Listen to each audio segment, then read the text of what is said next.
Assalamualaikum everyone! How are you? Etong content na 'to ay matagal na.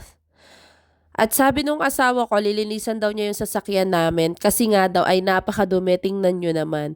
Yung asawa ko kasi ayaw ng madumi na sasakyan kasi daw baka daw may mga langgam-langgam kung anong-ano daw mga insekto ang ano.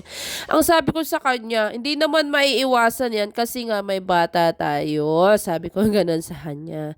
Sabi ko, "Wag kang mag-alala, lilinisin ko 'yan." Sabi ng asawa ko, "Kailan pa daw?" Sabi ko, "Basta lilinisin ko 'yan." Ayun, siya na ang naglinis niyan. Pero tinulungan ko naman siya, baka sabihin niyo, ha.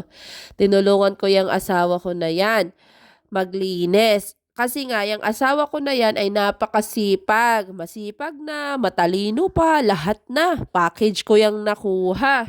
Ayan, tapos nililinis niya nga diyan yung vacuum nung sa loob ng vacuum kasi daw parang hindi daw nagsasak. O tapos ayan, malinis na, 'di ba? Ang galing talaga ng asawa ko maglinis. Alam niyo ba yung asawa ko na 'yan, malinis talaga 'yan sa katawan, kahit sa katawan malinis 'yan. Kahit ayaw niya ng makikitang mga madudumi, ayaw niya. Kaya mahilig siyang maglinis, magpunas-punas, kaya ayan, ako naman naglalagay ng ano, na carpet sa loob ng sasakyan. Nilagyan ko rin pala yan ng blanket gawa nung sa car seat nga lumulubog yung upuan. At isa pa yung problema namin na car seat na yan, ang hirap i-assemble. Ayan, huhugasan na namin yung sasakyan. Bumili pala yan yung asawa ko yung power jet ba yan, yung sa water. Yan. Tapos ako naman nagkuskus niyan, kaming dalawa mag-asawa. Kaya kapag kami pala naglilinis na ng saksakyan, lahat ng mga bata nasa labas. Para nagbabike sila. Ayan ang aking anak. Ayan ako nagpupunas na. O, sinasabunan na ang sasakyan. O, kaming mag-asawa lagi nagtutulong sa gawain kahit saan. Kaya naman, mahal na mahal namin ang isa't isa. Baka sabihin niyo kasi ginagawa kong katulong yung asawa ko ha, o hindi. Kasi ako'y hindi pa maagang nakatulong diyan sa asawa ko kasi ako'y nagluluto diyan ng pang-dinner namin. O tapos ayan, sige kuskus, kuskus, kuskus, kuskus, kuskus, kuskus, kuskus. O, 'di ba? Ay ako naman talaga ay malihilig din ako magkuskus. Ano ka? O, ako nung bata ako, talagang sanay ako sa gawaing bahay. Mas gugustuhin ko pang maglinis ng bahay kaysa pumasok. Totoo 'yan. Kasi ako, wala akong hilig sa pag-aaral. Ang gusto ko lang talaga, makapasa lang talaga ako ng high school na 75 lang ang average ko, panalo na 'yan sa akin. At hindi ko minimitihin ng mga 90% ng mga grade ay hindi. Kasi nga, hindi naman ako mahilig mag-aral noon kasi nga sabi ko nga, ay tsaka na lang ako mag-aaral kapag talagang nacha-challenge na yung life ko.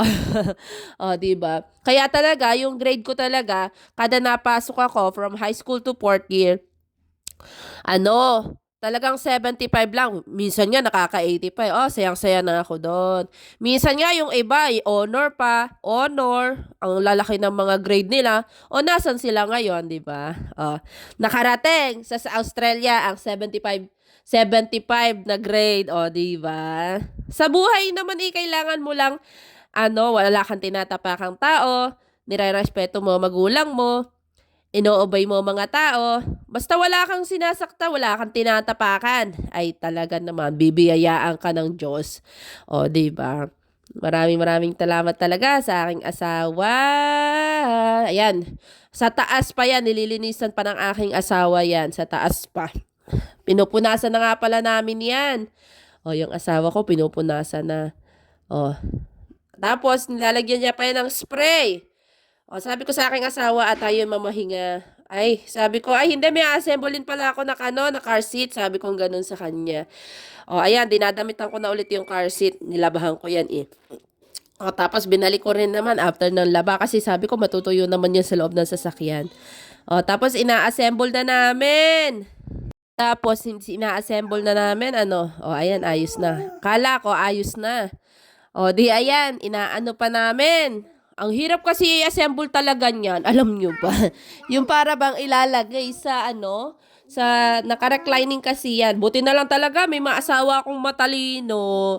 Kaya alam niyo ba, pag yung asawa ko inaayos yan, nai-impress talaga ako sa asawa ko. Ayan, ganyan ang gusto ko. Ayan. O, tapos, linis na yan lahat. Tingnan nyo. Ayan pala, may p-plater pa pala ako kasi hindi pa ako pula license. Assalamualaikum, jazakallah khairan. Bye.